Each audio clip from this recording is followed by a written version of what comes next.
there, all you cool cats and kittens. It's time for the LitRPG Audiobook Podcast once again. I know, it's been a little while, but we did 2 shows that were 2.5 hours long, basically back to back, and I had a little bit of things to do in the meantime. So, without further ado, my name is Ray. We will be reviewing some current and some classic LitRPG audiobooks for you today. I think we have about 4, maybe 4, yeah, something like that. So, give us a second, we'll get right to it. Dig it, pretty babies. It's time for the LitRPG Audiobook Podcast. Well, the first book up today is going to be God of Gnomes, which is part of the God Core Book 1, a Dungeon Core LitRPG series by Demi Harper. Hint, that's a pen name. Narrated by Adam Sims with a book length of 13 hours and 41 minutes. From somewhere far above, I definitely appeared to be underground. I caught glimpses of distant rock and dirt walls, of greenish moss, of hanging stalactites glistening with moisture. This comforted me for reasons I couldn't articulate, and not just because I no longer seemed to possess functioning vocal cords. Being underground felt right, somehow. It felt like home. An image, a memory, suddenly flashed before my eyes, a subterranean city carved from stone. Beyond a black crevice moat, spanned by fine, arching bridges, rose towers with sweeping spires encrusted with black and blue gems. Orbs of blue-green light were strung across winding streets, pushing back but not quite banishing the shadows, and the entire settlement was suffused with that eerie jade glow. Home, I knew. Here's the deal. God of Gnomes is like a step away from Dungeon Core novels. It does a lot of things to differentiate itself from those books while still trying to keep some of the, no pun intended, core elements of the dungeon genre. And this is its biggest strength and its biggest weakness. This book had a few issues, which I'll go into first. Because I like to get that stuff out of the way. I like to tell you what I thought was a little wrong with the book and then say the good stuff. My main problem was that I didn't find the MC, the Dungeon Core Corey, very likable. Now, normally I would overlook such a thing if there were other characters that could override the characterization of the MC. Like in another book, I'm going to talk about 2 guys, and one's Dimitri and one's not. And Dimitri's the cool guy, and the other guy's a jerk. And Dimitri kind of balances things out. Well, here, you don't really have that. It does not quite balance. So you have like somebody you really like in Divine Dungeon, you have Cal and you have Danny. And I love Danny. And not that I don't like Cal, but Danny is just awesome. I just loved her for some reason. Here, it's not quite like that. You don't have this, I love this character, and so this one's actions kind of get overlooked so much. So like I say, there was just no one that could do that for me in that book that could make me overlook Corey's attitude. And I'll tell you right now, I pretty much figured out who Corey had been in a previous life before he became the God Core. Just from the few simple clues at the very beginning of the book, I basically knew what race he was right from the start. And I know it's going to sound crazy, but the reaction he had to certain things and the way he behaved, I said, this is the only thing he could be. Only thing. Words and actions. Gave it away. Now, you may not get it, and that's fine, but to me, it's pretty obvious.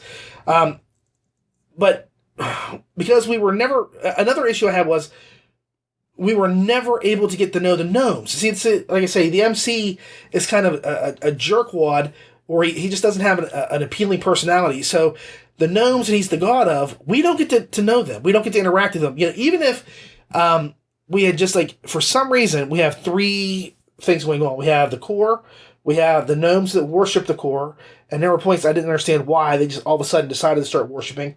And there's a group of adventurers. We get to know more about the group of adventurers who just kind of seem arbitrarily thrown in there for a last-minute Hail Mary sort of thing in the book somewhere, than we do really about the gnomes, who really, we don't even get to know their names. We get to know like either their appellations that the core assigns them, because he can't talk to them directly, which makes no sense to me at all, other than the fact that it's most likely what Demi Harper, with quotations, because I know it's pen name, her last name is actually Hughes, what she's trying to do is kind of emulate like maybe the original World of Warcraft. And I'll talk about that in a little bit. But in that one, you didn't get to know the orcs and stuff like that. You just said, go chop this tree. The orc went and did it. And you didn't even get to give him a pet name. Like there's Bonzo over there chopping down the trees. Here at least you get a little bit of that. Because here, it's just a superficial, here's the role they're going to play. So, if they're going to saw trees, I'm going to call them Sawyer. And they're going to they'll split the wood, I'm going to call them Twain. And, I get it, Sawyer and Twain and, a couple other things. There were riffs on, certain things. So, yeah, I got it. And it wasn't really even something I thought was a cute or funny thing. It was just kind of like, okay, I get where they're going with, for the mnemonics to remember who's doing what. So I don't know. Yes, some of the gnomes' personalities shone through, but it was all thumbnail kind of stuff. And I get that Harper or Hughes or whoever it is didn't want to overload characters in the book and focus solely, and I mean only on the core, which is fine, because I can get, you can do that, because there was a lot of stuff in Divine Dungeon, for example, that was just Cal and Danny for a while, even though Dale did come into it on certain spots. And it kind of evolved from there. You got a lot more characters in than you did the dungeon, and after a while the dungeon was playing like third fiddle for the most part during the books. Well, here, you don't have to worry about that, because there's nobody more important than Corey. Basically, the book is about town building, and it would have been nice to see the gnomes kind of going about their day-to-day lives and how they viewed their god, but we don't get that. We get like, okay, I'm over here, I built a house, and the god is giving me the house that I just built. Oh, I will worship him.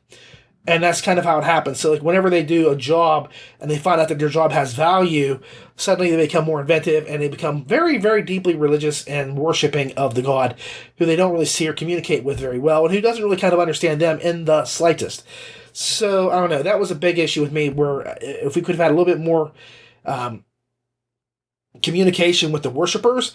And I get that it was a plot device, because if you can't talk to them, you can't tell them, here's what you need to do, go do this, this, and this, and we'll stop the bad guys this way. Just saying, okay? We get more from the rando adventurers, like I said before, than we do Neil, Gneil, the gnome, Corey's high priest. I mean, honestly, I got to know that the adventurers, even the ones that died, were better fleshed out than the gnomes. Okay, and this is just because he can't interact with the faithful, Dr. Reckley.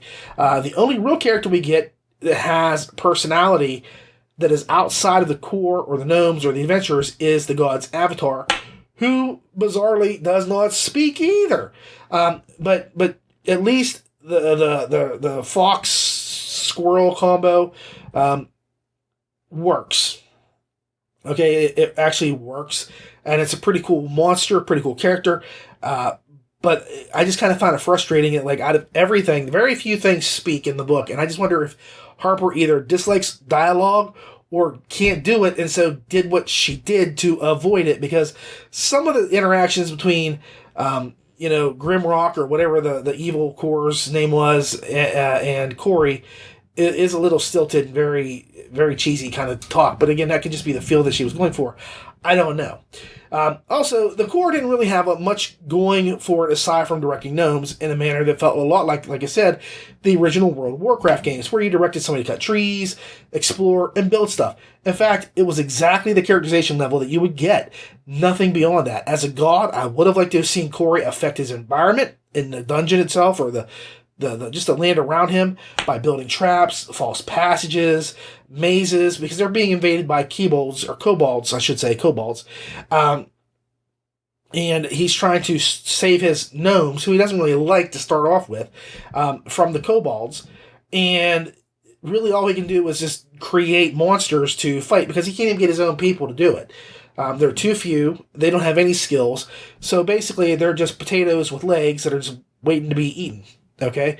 And so we just get evolutions of monster after monster after monster, and you can only really, see, this is the thing, if you're going to do something like that, great, but for some reason, Harper restricted the number of monsters that Corey could create. It was like 4 or 5 monsters tops, and there was only so many they could have at one time, and if you combine 2 of them together to get a special mixture, like a fox and a squirrel, that took up 2 slots in your count down below rather than just 1. For some weird, arbitrary reason, because you're making 1 monster, but it's got 2 body parts, so it counts as 2. That just did not make sense to me. Again, that's her rules, that's her regulations, that's the way she wanted it. fine, I can deal with that, but it was just really arbitrary, and it just seemed like a plot device, again, like there were just restrictions for the purpose of having things happen, not for the purpose of this is interesting, or this is fun, or this is going to be able to make me do this later.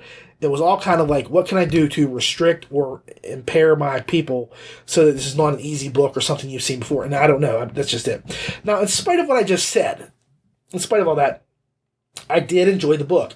It has a lot of good qualities, and it did set itself apart in a very familiar genre. The gnomes, I think, were a good choice, as they come across as about the most helpless humanoids as humanoids go. Honestly, the dungeon monsters were fun. I just wish we had more. And I would like to have seen more. If you're only going to do like 5 monsters or 4 monsters, scrap that and open up some real evolutions and things like that. Hell, if I should have known the tone of the book would be mild just by the badger on the cover. I mean, like I say, it's not an overwhelmingly dark book. It's supposed to, but I mean, like, this is a book my kids could listen to, and I really don't have an issue with it. I really don't, because if you look at the cover, there's a gnome riding a badger, and that's a scene in the book at some point that actually occurs as the badgers become mounts, and you have a European badger on the cover.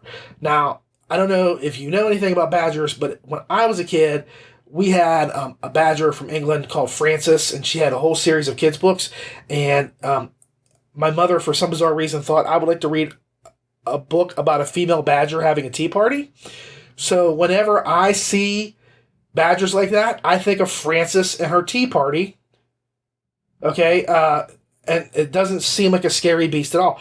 Now, if you take the American badger and look at that, these guys drink gasoline, chew on glass, and they flatulate mustard gas. Okay, these guys are stone cold killers. You put an American badger on the cover, and I'm thinking, man, this is going to be a dark story, right? No. So you get the teacup badger. So I knew it wasn't going to be any kind of a rough and tumble kind of book just from the cover. I mean, it doesn't have any kind of implications of this is going to be dark and spooky and bad things are going to happen to things in here. You don't have it. So anyway, American badgers, they're all attitude and teeth, and that's what we get. But here it's the Tea Party badger. But the book is fun, and the only issue really you have with it is it's a little bit contrived because it's forced into certain things, and it's a little bit predictable. But it differentiates itself enough for me from the dungeon books that it's good that I wanted it to be able to do this, and it didn't. It did other things. I just wish it would have done a few more things aside from just the monsters. I mean, there could have been something that the God Core could have done to affect things in the area or the people or the creatures compared to what it actually did in the story. And hopefully in book 2, that'll be taken care of.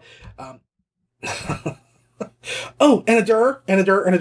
I totally forgot to talk about Adam Sims in the God of Gnomes. I think Sims, and I'm sorry, Adam, I'm coming back to redo this, so you've got this now. Sims does a really good job. I actually enjoyed him a lot, and I don't want to say it was reminiscent of Vikings Adams, but I had a feel when I was listening to this that it was kind of like that. He was kind of feeling his way through this for the first time, and he was having a lot of fun. Sims really seemed to enjoy the story and conveyed the how do I phrase this? He conveyed the joy that the story should have had throughout. Say the story is good, but it has issues with certain things like the restrictions and stuff. And in spite of that, there are certain ways that he phrases stuff or turns a phrase or just describes something with his voice that makes it funny and I'll call it cute, even though I don't like to have something called cute. Yeah, I'm not cute. I'm a rough old guy. I'm a grouchy old man. But at the same time, he's talking about a spider, and he makes that spider sound so soft and cuddly, and you got to appreciate that. So, just as an aside, and I wanted to put this out there, and I do for some reason. I told you I'm through to this today. Sims does a really good job, and I really think that I would be happy to listen to him in a couple other things too, because he does a really, really excellent job on the book. But overall, the book does have some flaws, but it's very interesting. It kept my interest. I would happily read the next book when it comes out. Final score, 7.4 stars. Thankfully, there's lots of room for improvement, and I think that Demi Harper, or whatever her real name is, will do so. All right, well, next up is Ball of Light Evolution. Evolution. Yeah.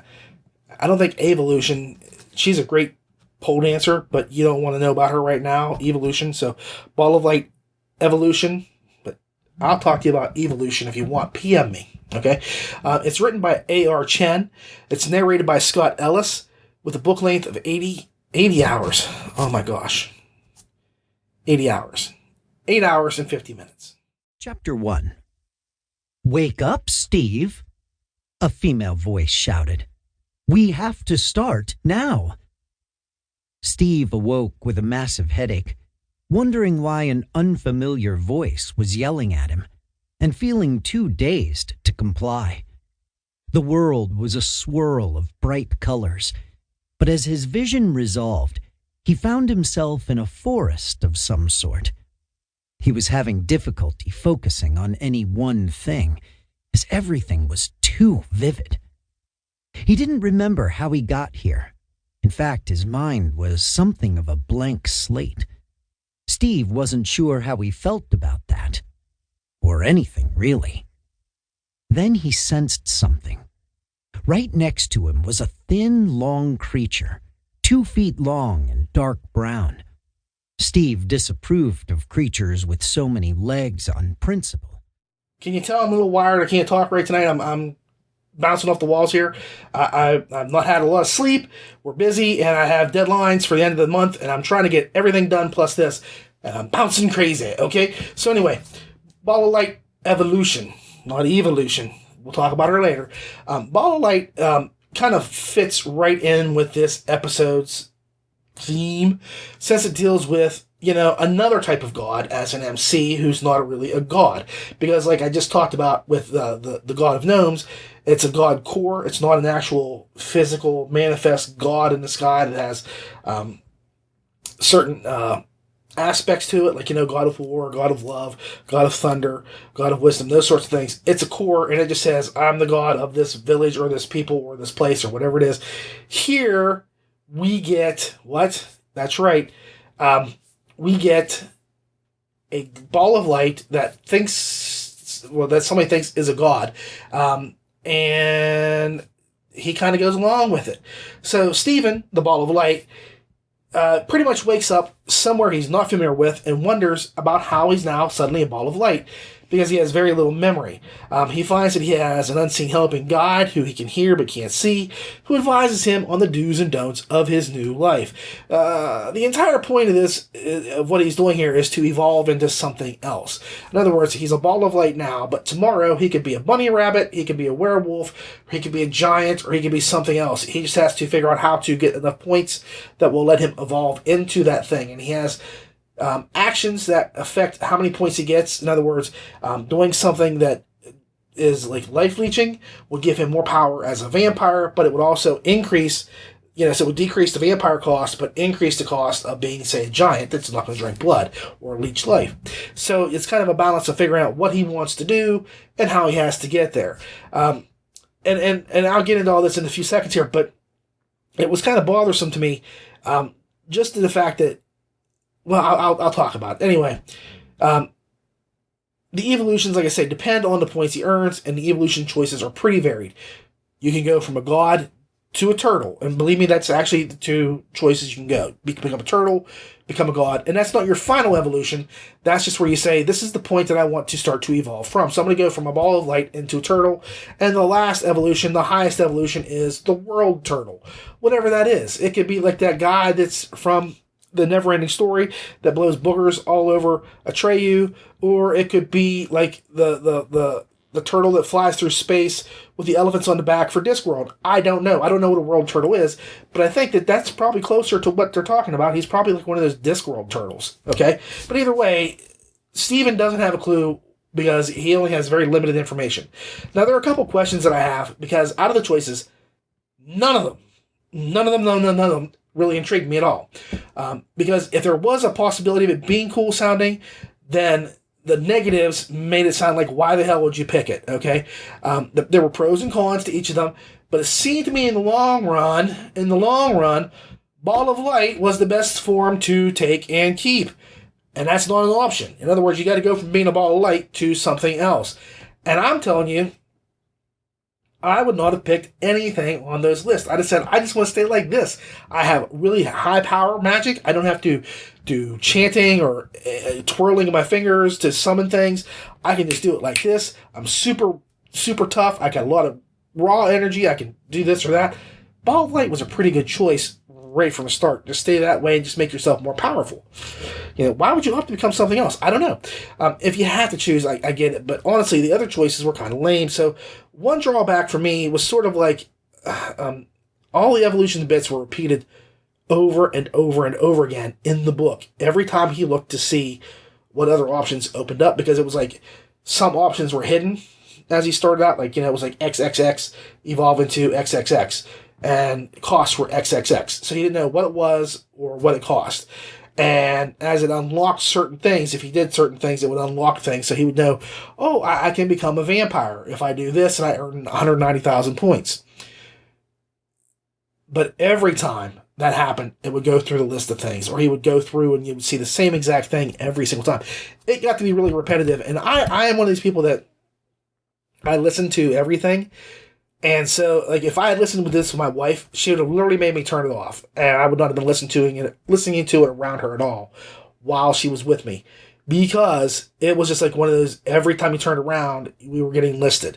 And that's just the best way to put it. You were getting listed, and it was a little bit irritating and crazy. So that was like my biggest thing. Like, by about the dozenth time it happened, I kept thinking, is this just for freaking word count? I mean, honestly, I get that you need to have things to fill out your book, but it was just one thing after another, repeated, and I didn't need all that. I would have, honestly, it would have probably cut an hour and a half off the book if you just trimmed it down to about 3 or 4 times that happened, or just limited it to, like, this change was made. The cost for being a vampire went from 190,000 to 130,000. That would be it, and you would lose a huge chunk of the book. I don't know. So, honestly, it's been over a week since I've listened to this book, and I can still hear the vampire's description when I close my eyes and strain to hear silence. I really can. I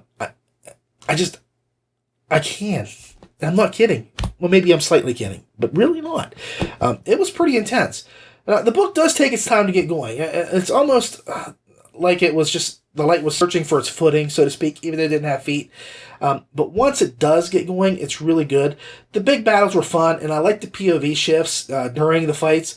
It kind of reminded me how Quentin Tarantino shoots his films. Like, this happened, and then he cuts back and shows you what happened while this was going on somewhere else. So, like, while this is happening, Jackie Brown's over here. She's swapping out the money for some books and putting some money on top and says, hey, I put a cherry on top. You don't know any of that when it first goes down, but then later on, you're like, what the hell? How did that happen? Then they show you. So it's kind of like that, because you get to see, like, who was killing and who was fighting who and things like that. So certain things that you see aren't revealed until a little bit later on from somebody else's POV. I like that, because I do enjoy that kind of storytelling. Steve is an interesting MC. I liked how he kind of caught on to being considered a god by the people he found. I could see myself doing that, but then I had delusions of grandeur. My best friend one time made me a t-shirt, and I probably told you this, that had the words, "The God Who Walks as a Mortal," embroidered on it. Because that was my attitude about myself in my 20s. I just thought I was the most awesome thing ever. Because I could have literally become a cult leader had I wanted to. I had the followers. And I just decided I was too good for that. Now I regret it. I could be a multi-millionaire with all kinds of perks. And I just gave that up. I don't know what I was thinking. Anyway, do I still have delusions of grandeur? I don't know. You have to tell me later. Say it in the comments below. But anyway, yeah, I was too cool for school. Yeah. Steve somehow touches on that kind of attitude like I had, but he manages to quell it for the most part. Somehow, he has a pretty good handle on who he is, even if he doesn't know himself all that well, because, like I say, he has no memory, but he kind of knows who he is and what he's like. And, so he kind of does things, he feels things out, and reckons for himself, like, how he should do stuff. So that was pretty good seeing that happen. There were also some clues as to what's going on, and I think It all comes down to what his father talked about him being kept secret, and I think I know what happens in these little clusters that they weren't supposed to talk about, and there was a family secret about him. I think I already have an idea of what that is. Honestly, if you think about the scene, there's like this one giant clue, so keep your ears open. Scott Ellis not only narrates, but he plays drums and lead bass in the Orchestra of Fun. And actually, I liked him a lot, and I think he does a pretty decent job. I know him from a book called, I've heard him before, and I knew as soon as I started hearing him talk that I had heard him before.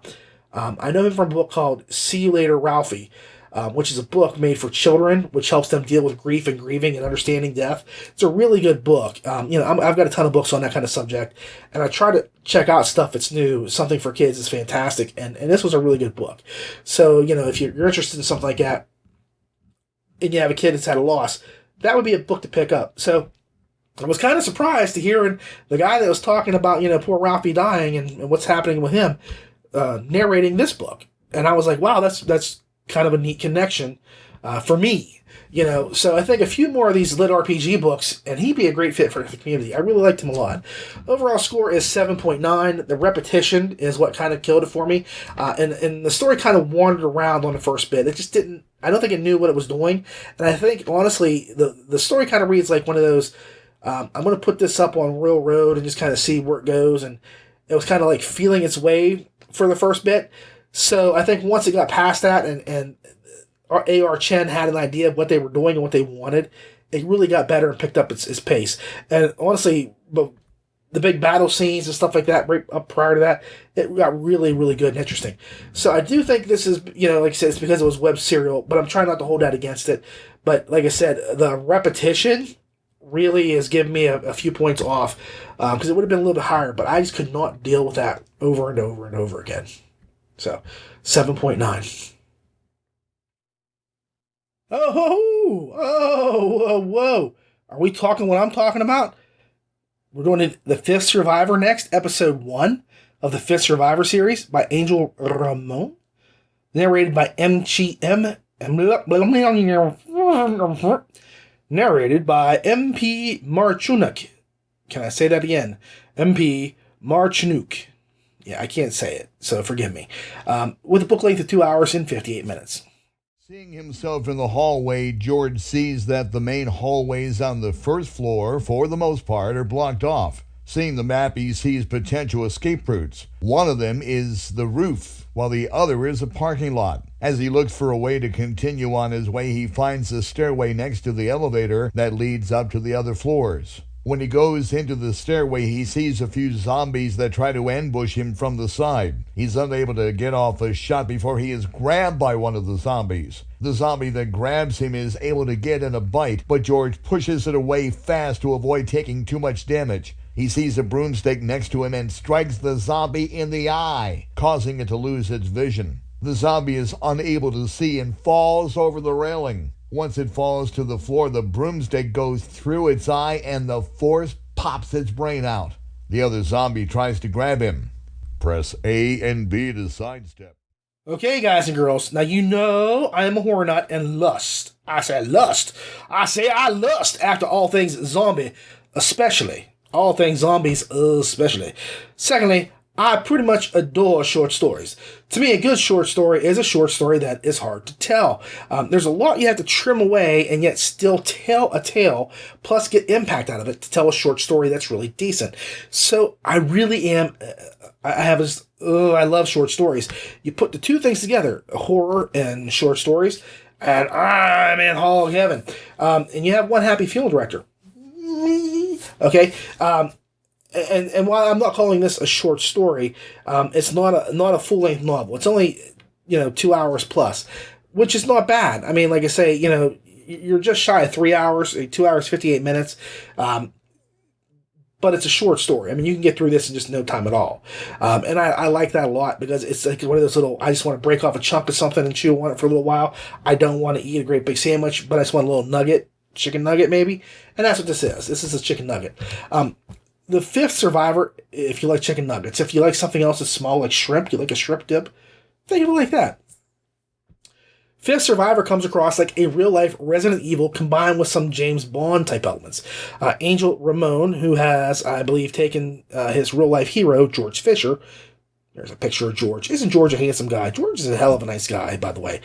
An all-around cool cat who likes to write and acts as a literary agent sometimes, and I think he actually has a license to kill.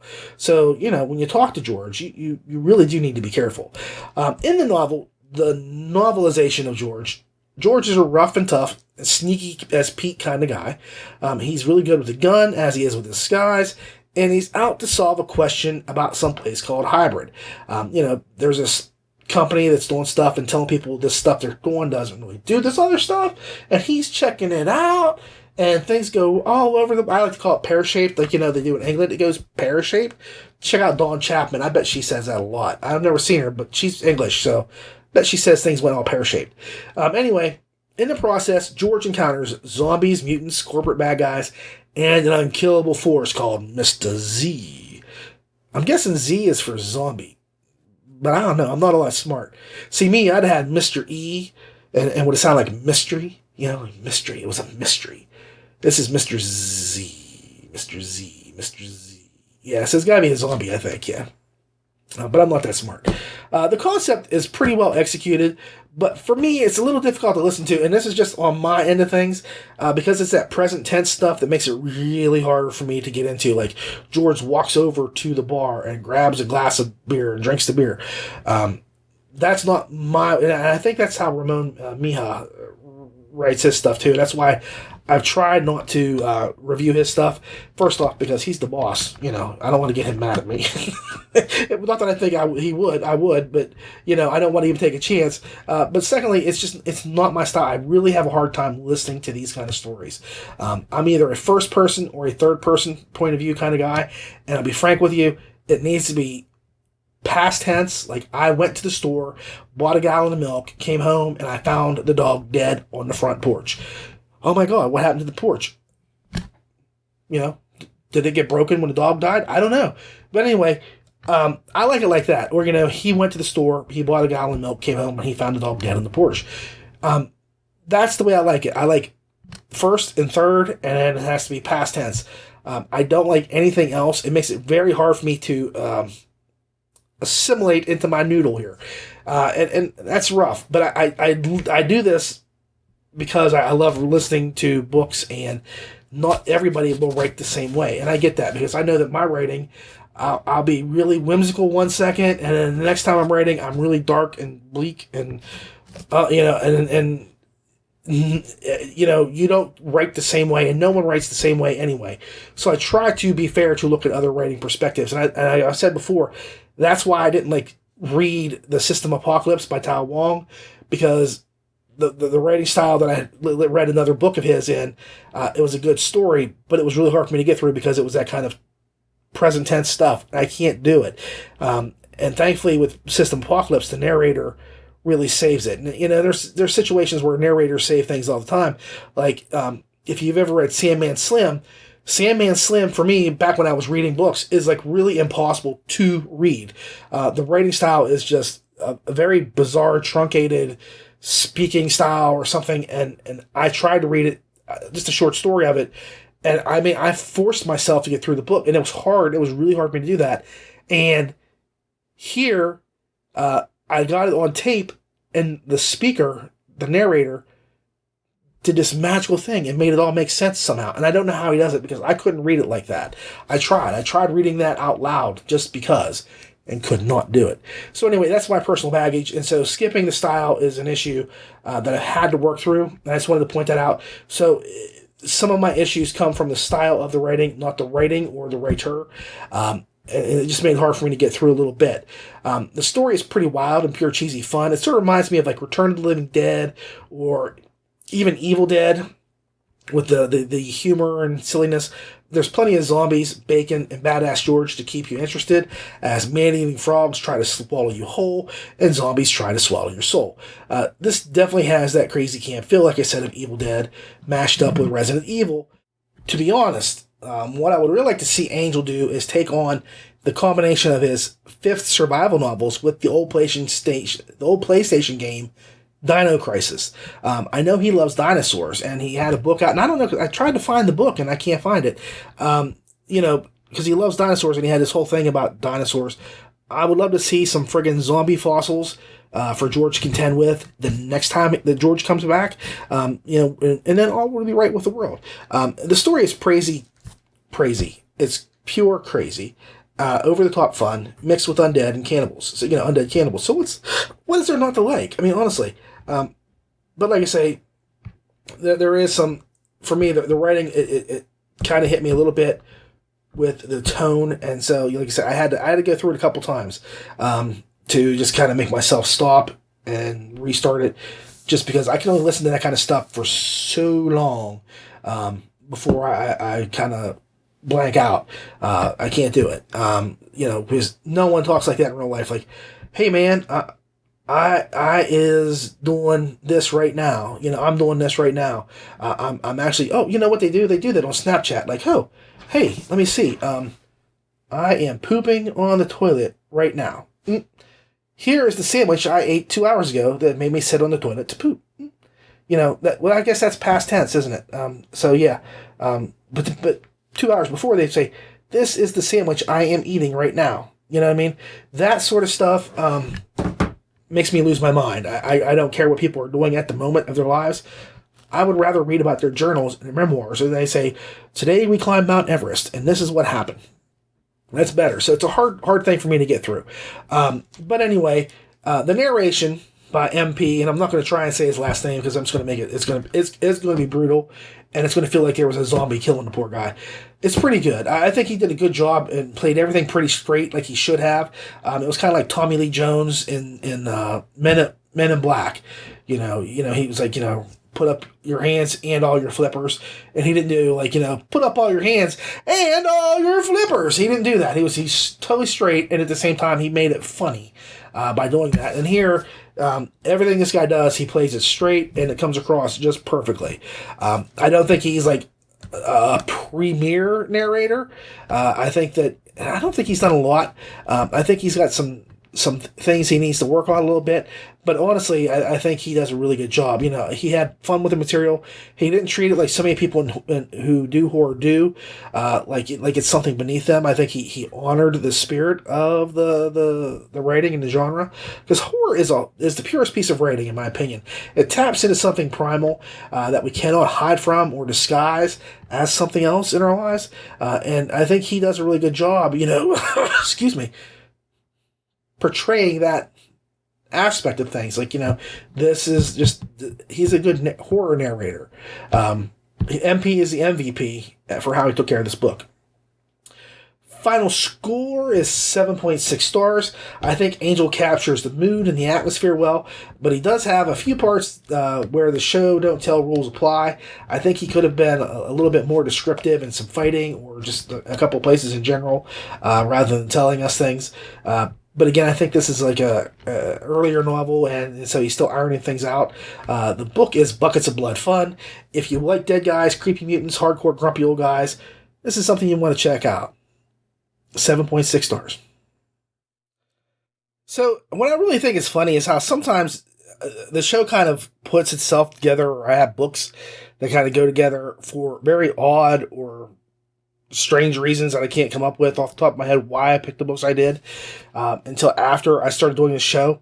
And this is one of those things, clearly there's been a theme where we have two gods in the show, we have an unlikable MC, and here we're going to have another unlikable MC.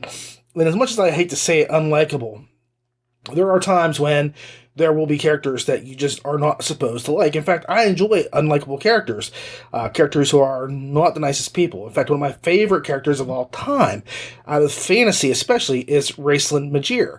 Raceland he's an ass 99% of the time, but he has just a hint of a sympathetic character in him to make him very lovable in those moments. But he's like an evil, conniving, scheming bastard most of the time. So you can have a character who's really evil, manipulative, cringeworthy in some of the stuff they do, and yet still have a really interesting character that could carry an entire book.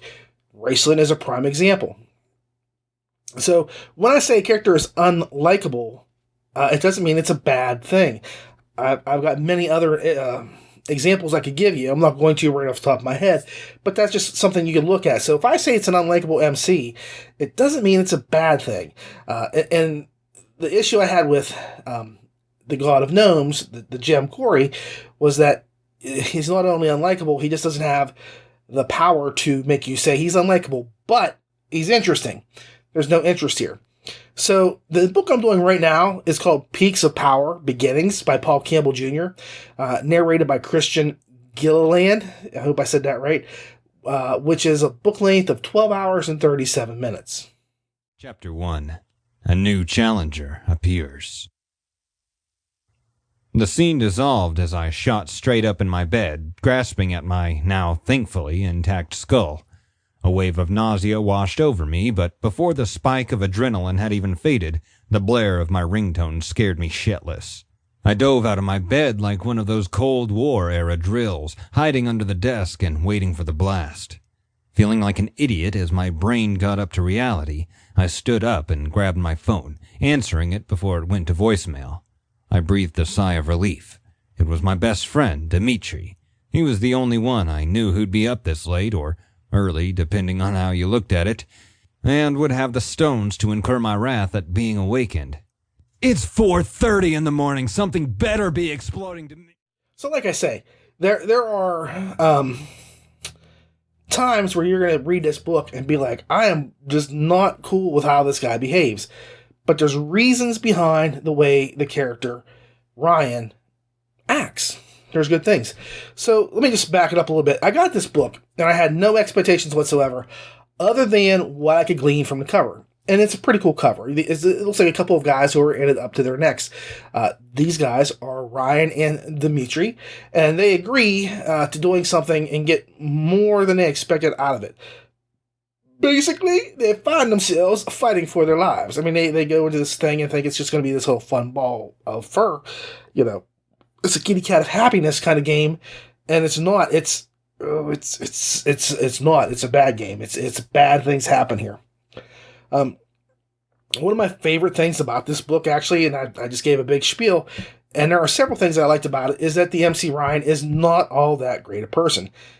In fact, he's a total jerk. And I don't know if I would classify him as a D-bag completely or not, but he's not the most likable dude you'll ever read about. Now, why do I like this? Why? After I complained about the MC, like I said, in The God of Gnomes, and how it detracted from the story, I'm going to tell you I have a character that's not likable, but I enjoyed it here. Couple of reasons.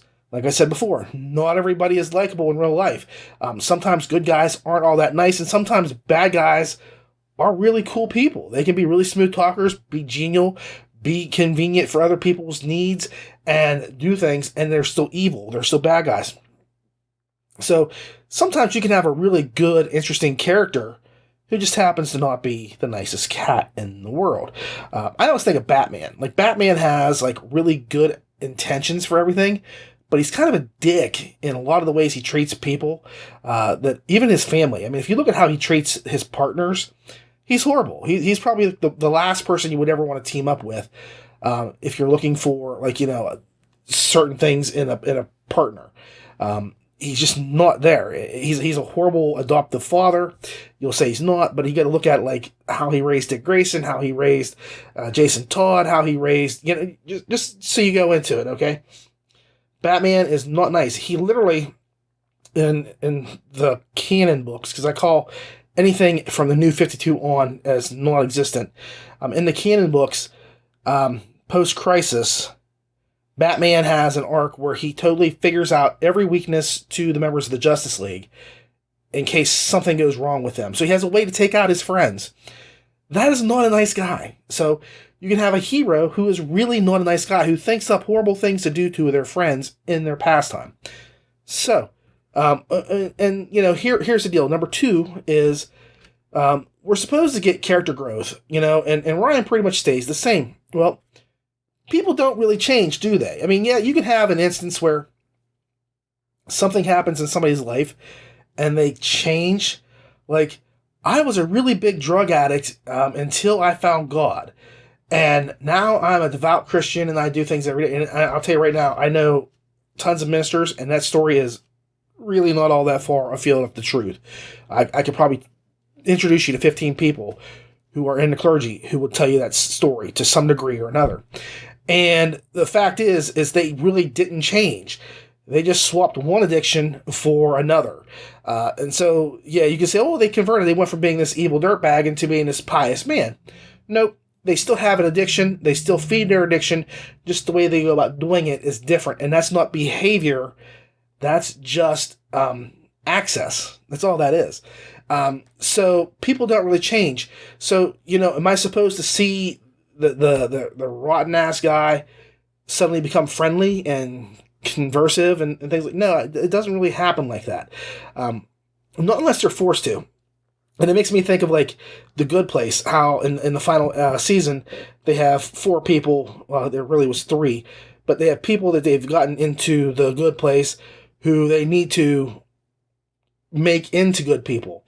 And they struggle to do this. And there's one guy that just, like, no matter what they do, he's a total D-bag.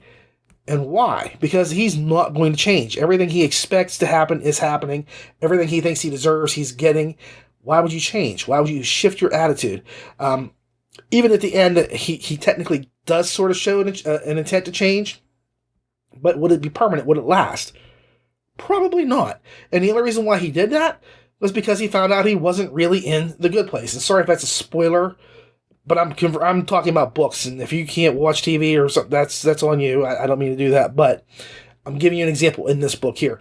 So Ryan is not going to get a lot of growth change, and life lessons rarely shift personalities. Okay, just that's the way it is.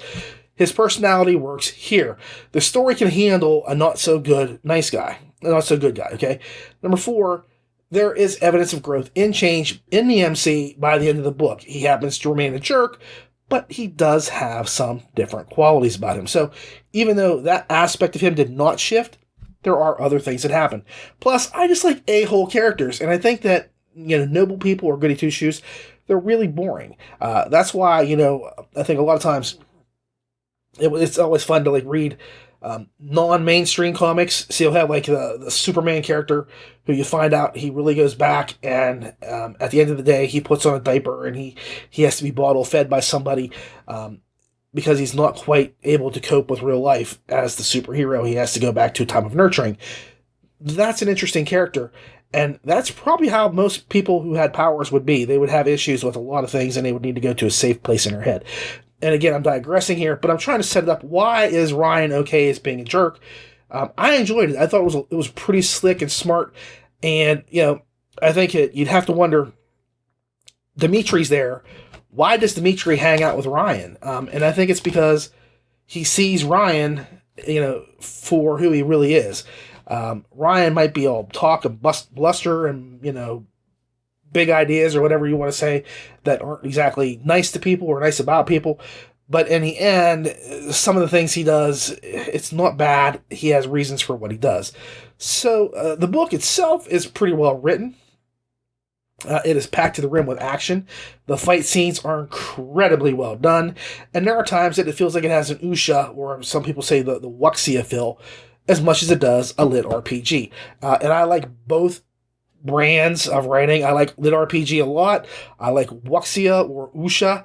Usha is really a fun thing. It's that cultivation stuff. And I think it fits into the LitRPG feel.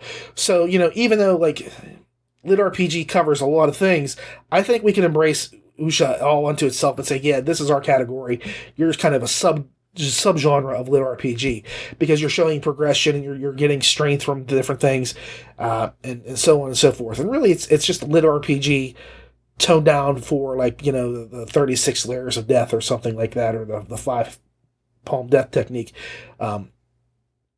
Those sorts of things, from those old Chop Socky movies, which I adore. You'll find that I have a lot of things that as a kid I really indulged myself with. I mean, like monster movies, kung fu, westerns, you name it. I was a huge fan. I still am. I could sit down and watch a Chop Socky film, and then a western, and then see a horror flick all in the same day and be just as happy as a clam. And so,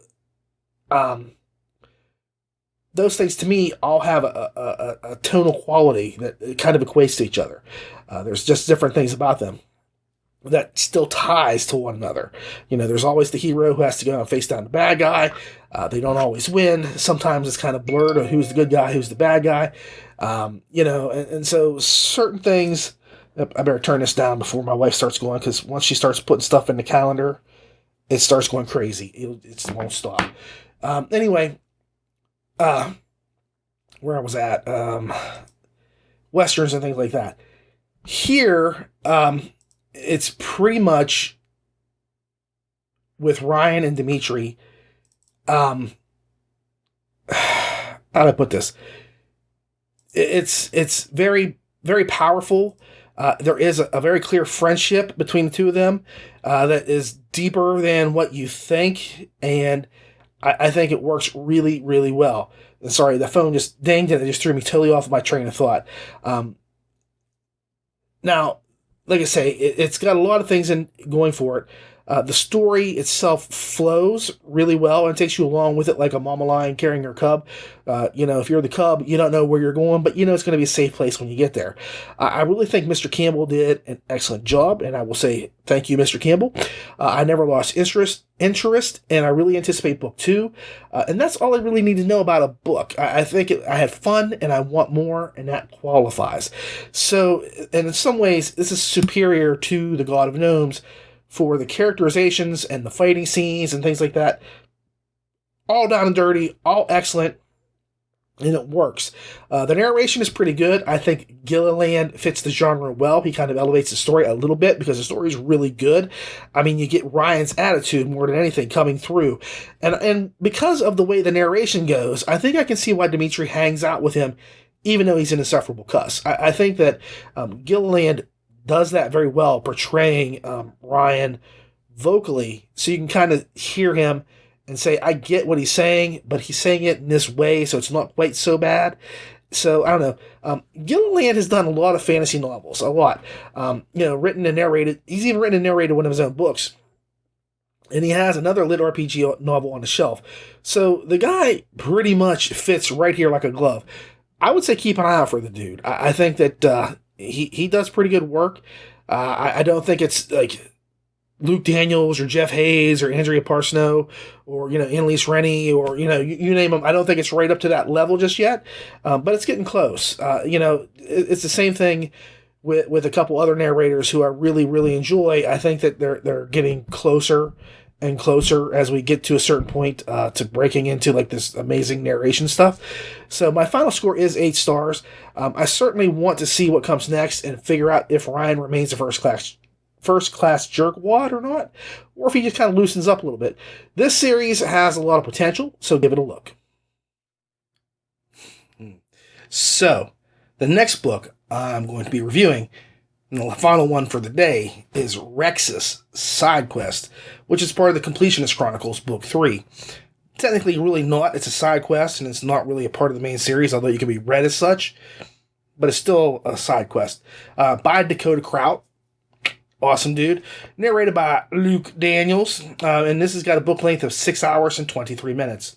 Now, for some of you folks out there who are fans of The Kids in the Hall, if you remember that show, you may remember Simon Laguerre, and he had a little sidekick.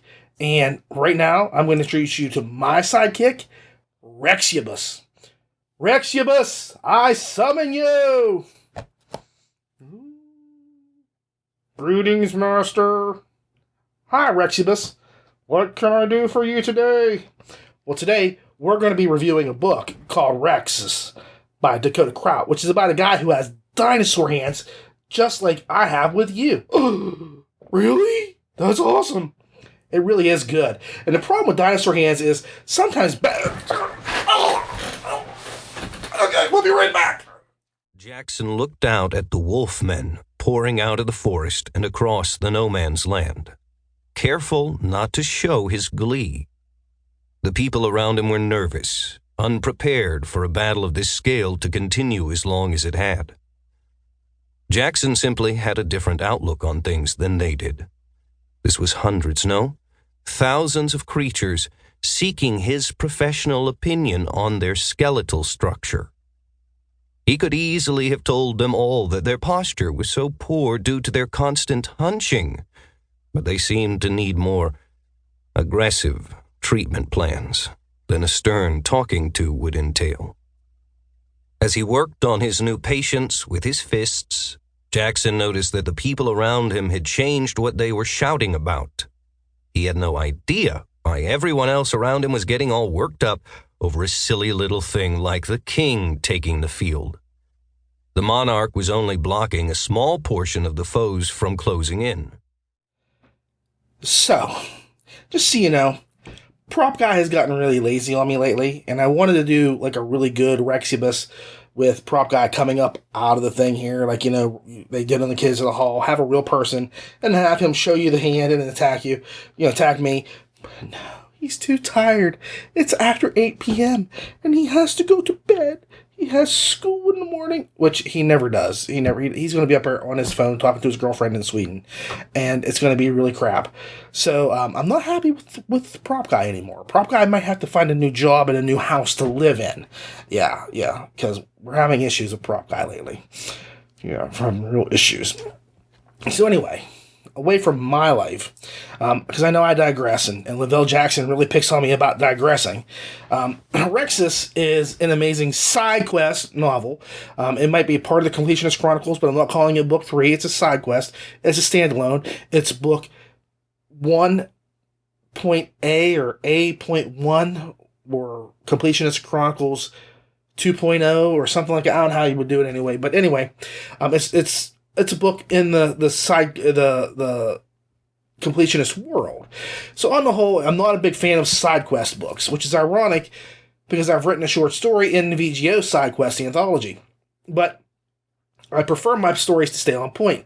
For example, Awaken Online, and I will say I haven't reviewed anything from them for a while, and there's reasons. It lost me as it started drifting away from the main character and giving us books about secondary characters. Why did it lose me? Because I really didn't give a crap about the secondaries. They weren't interesting, and they all seem to have the same issue with their home life and parents. They all have daddy issues or mommy issues or something. Their parents were horrible people. They had crappy lives, and it was wham, wham, wham the entire way through. And with me, if you're going to do a side quest, you have to pick the right character to do it with. For example, if you've ever listened to Seth MacFarlane talk about Family Guy and why he did the Cleveland show and not the Quagmire show, because Quagmire is a million times funnier than Cleveland, it's because Quagmire can't carry a book all unto himself. He's great for spots, little bits here and there, but he absolutely cannot, how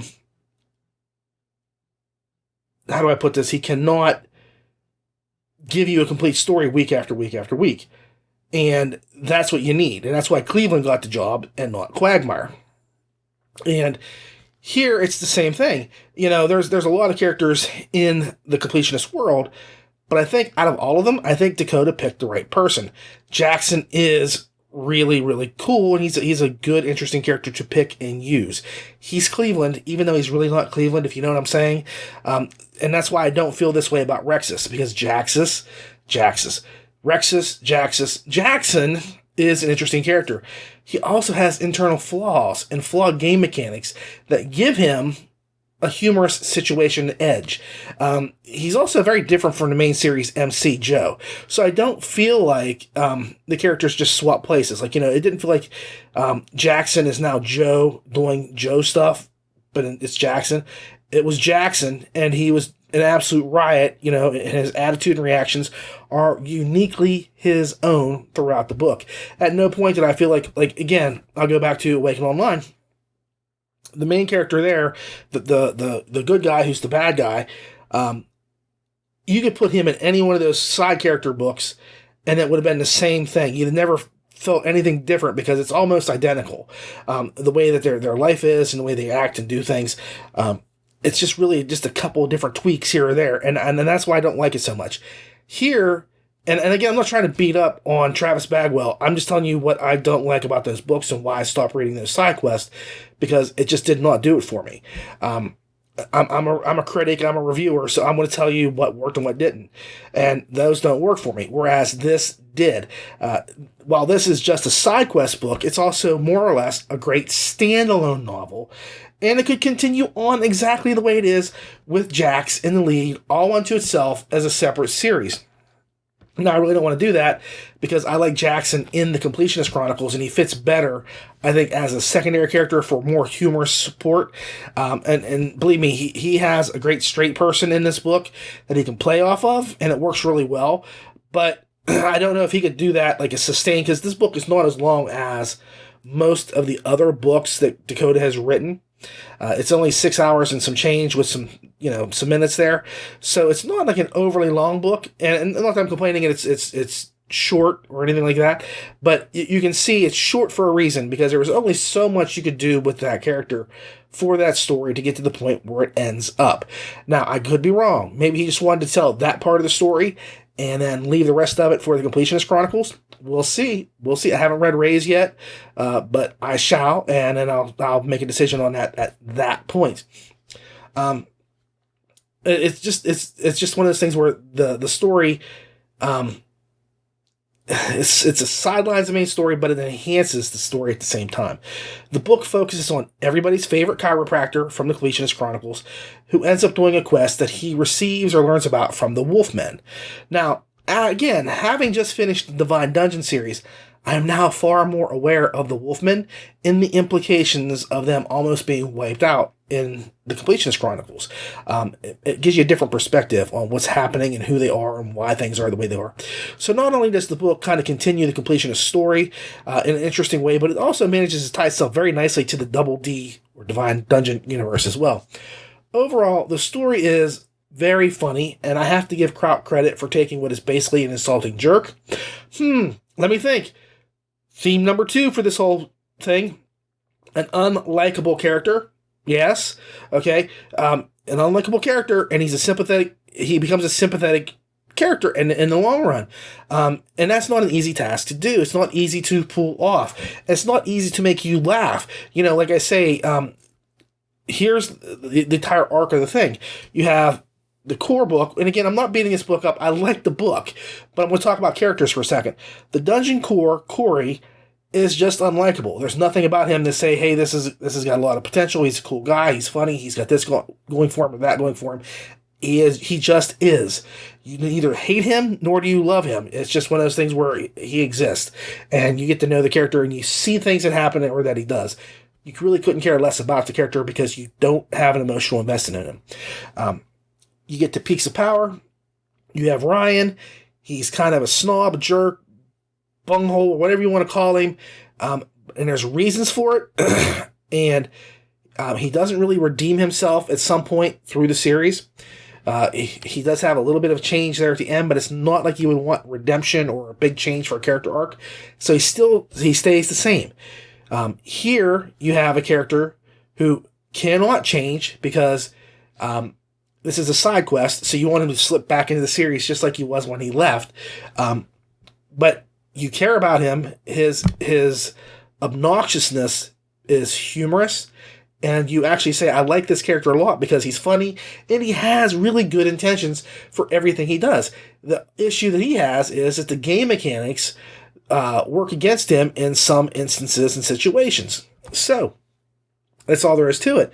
There's nothing that he can do to fix it because his charisma score is just jacked up. So he's going to have to kind of work with things. Like I say, Kraut basically just takes a character that you would not want to do, and he makes him pretty cool. The book has taught me a lot about bones and how to break them and the joys of chiropractic. In all fairness and disclosure, I view chiropractors as being just a step below witch doctors and faith healers. At least with them, they don't carry medical degrees, the witch doctors and faith healers, to try to convince me they know what they're doing. But I'll tell you right now, if I had to choose between a witch doctor, a faith healer, or a chiropractor, in my opinion, I could just roll the dice and pick any one and get the same results, because I don't believe chiropractors are really good doctors. I think it's all fake and it's in your head. And I've had more people tell me, oh no, I couldn't walk today if it wasn't for my chiropractor. I don't believe it. I've seen it. I've seen where I've had bosses that had to go to the chiropractor once a week. If they didn't go, by the second week, they couldn't even stand up because their backs hurt so bad. That is not healing, and that is not good for you. You should not need a chiropractor to continue to move when you didn't need it before you left. You feel great when you leave there, and then a week later you can't hardly walk. something funky is going on. There's some hinky stuff happening over at the chiropractor's house. Okay, so either way, like I said, I'm not a big fan of chiropractors, and I still like Jackson in this book. Now, as I said in my Divine Dungeon review, it is terribly sad that Adams is out.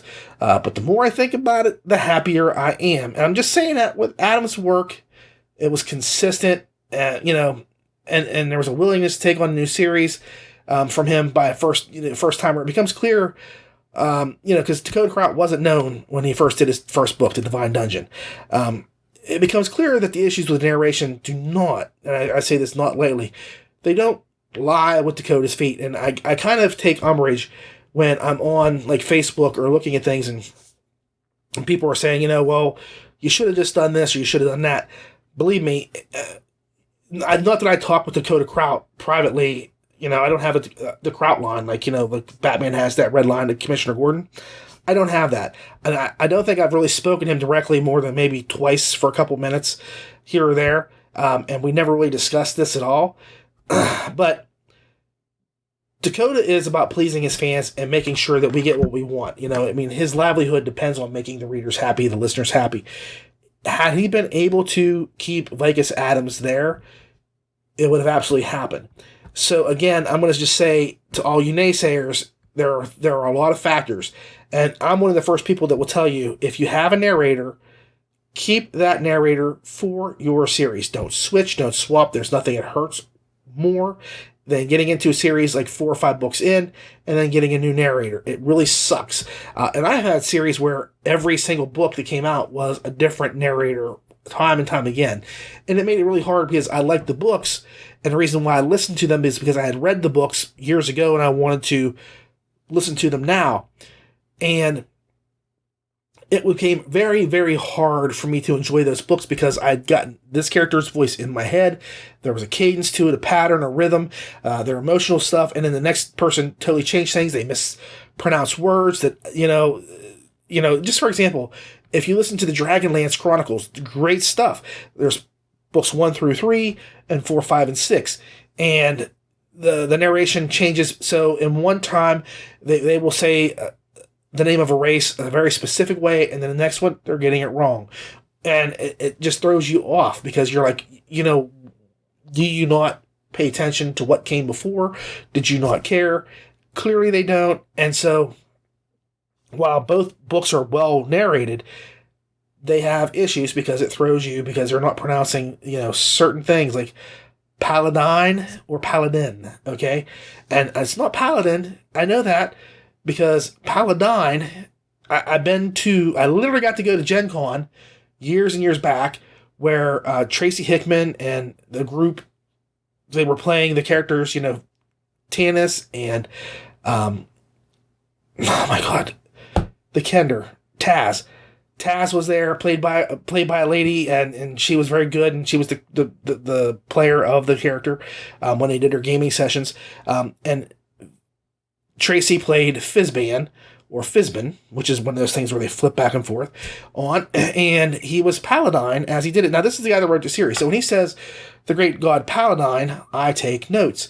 Just like when I heard R.A. Salvatore speak, and he said, people can't say... they come to me and say, how do you pronounce this name for your character? Is it Dritz? Is it Drizzt? Is it Drit? He says, you know what? I listened to, I read Dune as a kid, and I went and saw the movie, and every name was pronounced differently than what was in my head. So whatever you think it sounds like is what it sounds like. But to me, there needs to be consistency. And I always say that the listeners don't like to have things change. So I get it when you get on and say you should have kept Adams and given him whatever he wanted or done whatever you could or whatever it took to get there. It should have occurred. He did everything he could. And I'm not fighting for him. I'm just explaining what I know because I'm one of those people that would say keep your narrator 100%. And the issue is, even if it was a timing issue, let's just say he said, I can't get to this book for another year. Well, is he going to set on a book that you're going to lose interest in within a year's time? It's great to get, book 1, 2, 3 all right in a row, and everything's great within a few months of each other. The book comes out now, and then 2 months later it's out in Audible or less. That's fantastic. if it comes out now and it comes out a year later on Audible, you're not going to be as excited or whatever about its release. You got to put the product out there. So he couldn't have waited. And so there were a lot of things that happened. At no time does this lie at Dakota's feet or Mountaindale Press or anybody. And I want to get that out and just say that right now. Vicus Adams is completely, as far as I'm concerned, the person who would be responsible for this, because he could have any time said, I'm willing to go this way. And that I know that has not happened. And again, I'll refer to you back to, if you want to get an idea of what happened, look on Reddit. There's a whole thread. And the only reason why I know that, I didn't even go to Reddit, but somebody referred me to it. So I kind of got an idea of what's going on. And it may not be right, but it sounds pretty darn accurate to me for what was happening. Okay? So with that said, that was a digression. Okay? That was a pretty good digression. I think that Daniels fits better here than he did in the D&D universe. Divine Dungeon, the characters were just too enmeshed in my head with Vicus's voice, and they were too established and just so identifiable vocally that when he came in, and I say it again, I wish he would have taken some time to listen to the books and stories just to get a feel for how some of the characters spoke, because it didn't happen. Like, the Boblins have a very Native American kind of way of speaking the goblins that are named Bob. I call them Boblins. It feels like a Native American movie. So if you would watch an old Western, sometimes the way those characters would talk, they have a cadence to their voice. That's how the Bobs sound to me. And it doesn't even come close like that. There's not even an attempt to sound that way. Each character has different things they sound like, and Danny was kind of a whiner. She wouldn't go cow, she'd go cow, and we didn't get that translation, and it didn't work for me.